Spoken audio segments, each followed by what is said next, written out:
This is one of those places that's been on our bucket list for absolutely ages. Yes, we wanted to go 72 floors up at the Shard and get a fantastic view of London at night. So do you know what? We got in the lift and it looked like this. And we went all the way and we got some amazing views. And we're going to share them with you in this video.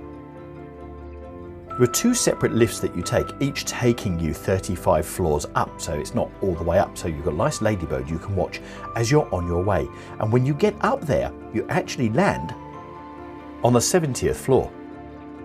Once you're here, you can also climb up some stairs which are internal, which take you up another couple of floors to give you these amazing views. And we'll show you around what the floors look like very shortly. Here we're at 800 feet, which is 244 meters high on the 72nd floor, giving you these tremendous views. The building in front of us is actually the Sky Garden, or the walkie-talkie, and that's only 35 floors high. And here we're looking at London Bridge and the traffic going across as normal. Now, one thing that's almost impossible at evening is the reflection off the window, so we're going to give you as good a views as possible. And it's incredible to think that when you're in the Sky Garden you think you're high, because you're at 35 floors high then, only half the size of the Shard.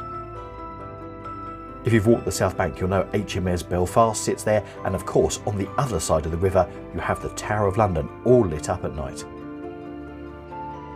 As you can walk around the observation deck, you really do get a view of London, and here we're looking at all the London bridges hanging out towards Westminster, and there you can see, as we zoom in, the purple London Eye. Enjoying the views across London from here? Wonderful. Well, if you are, do us a favour, hit that like button, because that will enable YouTube to spread London to more people so they can also love London as well.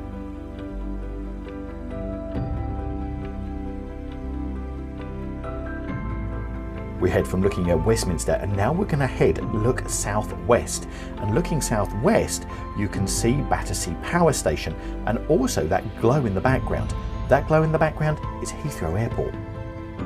As we zoom into southwest London, the glow that you can see, which is highlighted here, is the Albert Bridge.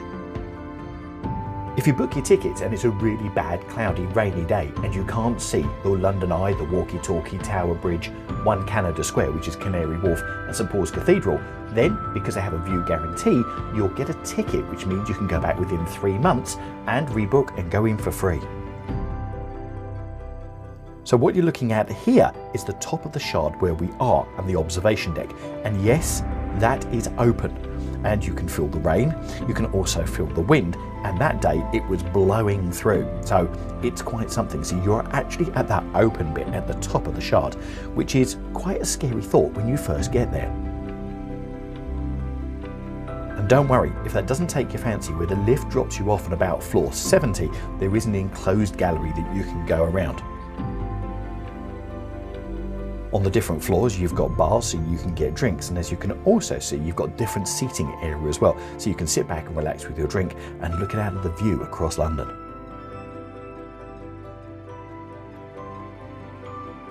And it's one of those funny things, because yes, I do keep looking up and shooting the camera at where the building is open, but it's one of those things that really does take your breath away. You are in the open elements on the top of the Shard, 72 floors high. Yeah. Also, if you're going to go to the Shard and you're going there for a special event, such as an anniversary or something like that, you've got professional photographers always walking around, happy to take your photos and sell you the professional photos. To go up the Shard, you must book your tickets in advance, and there's lots of different ways you can do that. There's lots of different tourist apps on which you can book your tickets. Alternatively, you can just Google the Shard. Let's give you as good a shots as we can get across London. And of course here, we're looking at the fantastic Tower Bridge, and if you look at the Thames, you can see the boats just about to go under it. Here, as we pan round, we're looking at the trains coming into London Bridge Station, which of course is here, and it's right underneath the Shard itself. And here you can see the trains coming in with their lights. As one of the tallest buildings in Europe, it is one of those things, once you've done it once, you think, do you know what, I want to come back. And we're determined to come back again, but next time we're going to do it by daylight to see what we can see with the naked eye looking across London. As you look out across the Thames towards the east, you've also got the area of Canary Wharf, which we'll show you as well. Once again, it's really hard to get clear video because you've got the glass in front of you and of course you've got the lights bouncing off it. So hopefully this has caught it for you, given you an appetite, and if you're coming to London, it will give you something else you've got to think, yeah, I must go and do that. Enjoy our views across London? Well, if you did, I've put a playlist in the top right hand corner of other great places you can go in London. Some of them for free. You can get some fantastic views across the great city. So if you click on there, I'll see you in there in a minute.